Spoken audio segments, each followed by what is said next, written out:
Hello dear students, आज आपले दोन पेपर झाले. एक हिंदी संपूर्ण आणि दुसरा हिंदी संयुक्त. आपण आधी हिंदी संयुक्त दॅट इज 40 मार्कांच्या हिंदीच्या पेपरचा जे क्वेश्चन्स होते त्याचं डिस्कशन करूया. त्याचे आन्सर्स काय काय येतात ते बघूयात. सगळ्यात पहिल्यांदा जो पठित गद्यांश आहे ह्याच्यावरती आलेले प्रश्न बघा काय काय होते. तर गद्यांश में प्रयुक्त शरीर के अंग सिर एंड हाथ. गद्यांश में आए व्यंजन पुरी कचोडी पराठे. व्यंजन म्हणजे खायचे पदार्थ. अंग्रेजी शब्द कुठले आहेत? होल्ड ऑल आणि रिॲक्शन. दो पर्यायवाची शब्द रास्ता, मार्ग आणि त्याचा सडक. 25 ते 30 शब्दांच्या मध्ये तुम्हाला काय लिहायचंय? रेल यात्रा पर जाने से पहले आरक्षण की आवश्यकता है. म्हणजेच कुठल्याही प्रवासाला रेल्वेच्या जाण्याच्यासाठी आधी तुम्ही आरक्षण करणं हे गरजेचं आहे. नाही तर मग तुमची काय पंचायत होते, काय प्रॉब्लेम्स फेस करावे लागतात. हे तुम्हाला स्वमतचा प्रश्न आहे हा. तुम्ही तिथे तुम्हाला काय वाटतं हे लिहू शकता. त्याच्यानंतर बहुरूपीय का साधू का रूप कैसा था. तर माथे पर क्या था? त्रिपुंड था. सिर पर जटाए थी. नंगे शरीर पर भस्म था. कमरे में लंगोटी थी. हे लिहायचं इथे. विलोमार्थक म्हणजे विरुद्धार्थी शब्द. महल, झोपडी, असफलता, सफलता.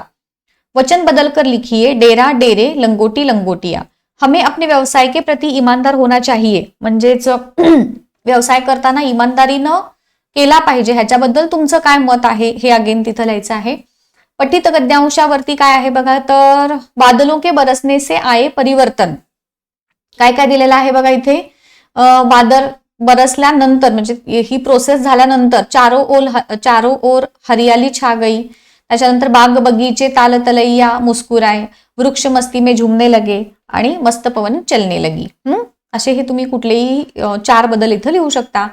त्याच्यानंतर अंतिम 4 पंक्तियों का सरळ अर्थ म्हणजे ह्या 4 ओळींचा सरळ अर्थ तुम्हाला सांगायचा आहे. तुम्हाला तुमचे डायजेस्ट किंवा कुठलेही तुमचं जे रेफरन्स मटेरियल तुम्ही यूज करत असता त्याच्यात तुम्हाला ह्याचे अर्थ सहजपणे मिळून जातील. त्याच्यानंतर धुरी भरे हा जी कविता आहे तुमची पठित पद्यांश आहे हा. तर त्याच्याशी रिलेटेड प्रश्न काय आहेत बघा की पद्यांश में प्रयुक्त पंछियों के नाम मोर आणि काग. काग म्हणजे कौवा. कृष्ण ने क्या पहने हैं? तर पग में पैंजनी सुंदर कसी हुई पाग है. तर प्रथम 2 पंक्तियों का सरळ अर्थ ह्या 2 ओळींचा अर्थ तुम्हाला लिहायचा आहे. मानक वर्तनों के अनुसार सही शब्द छाटकर लिखिए. ह्याच्यातला हा असेल आणि मंत्रमुग्ध हा येईल. एक अव्यय का अर्थपूर्ण वाक्य में प्रयोग कीजिए. अथवा आह. मी 2 एक्झाम्पल दिले. तुम्ही तुमची अगेन क्रिएटिव्हिटी इथे यूज करू शकता. संधी शब्द बघा. हिमालय, हिम आलय स्वरसंधी आहे. आशीर्वाद विसर्ग संधी येते. मुहावरों का चयन करके वाक्य फिर से लिखिए.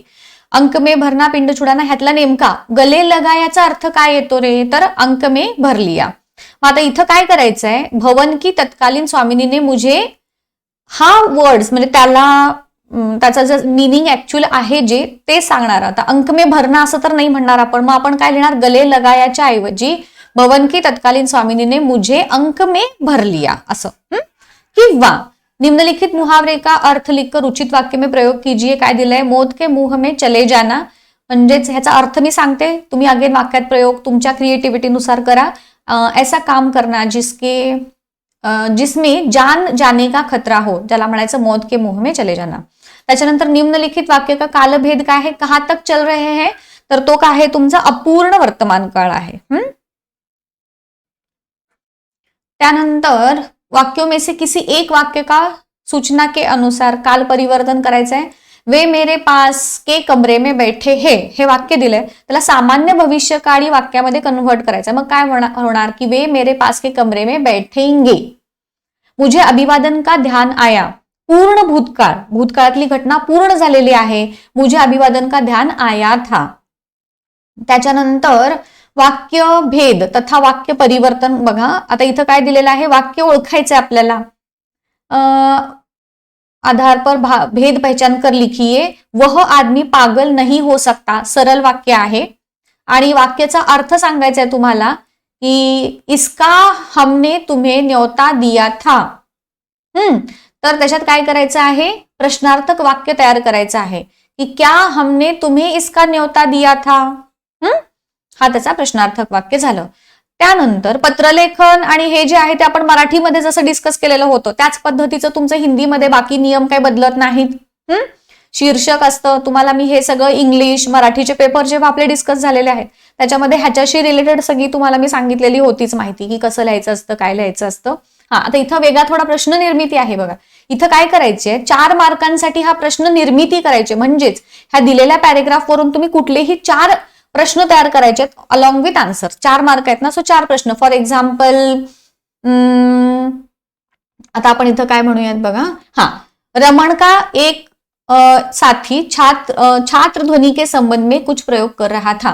मग समजा ह्याच्यावरनं आपला प्रयोग काय होईल, वाक्य काय होईल की रमण का एक साथी किस संबंध में प्रयोग कर रहा था, कुछ प्रयोग कर रहा था, आणि मग त्याचं उत्तर पण लिहायचं. असे मिनिमम 4 प्रश्न आणि त्याचे उत्तर असे लिहायचे. तुम्हाला सोपं आहे. निबंध आहे परत. ठीक आहे.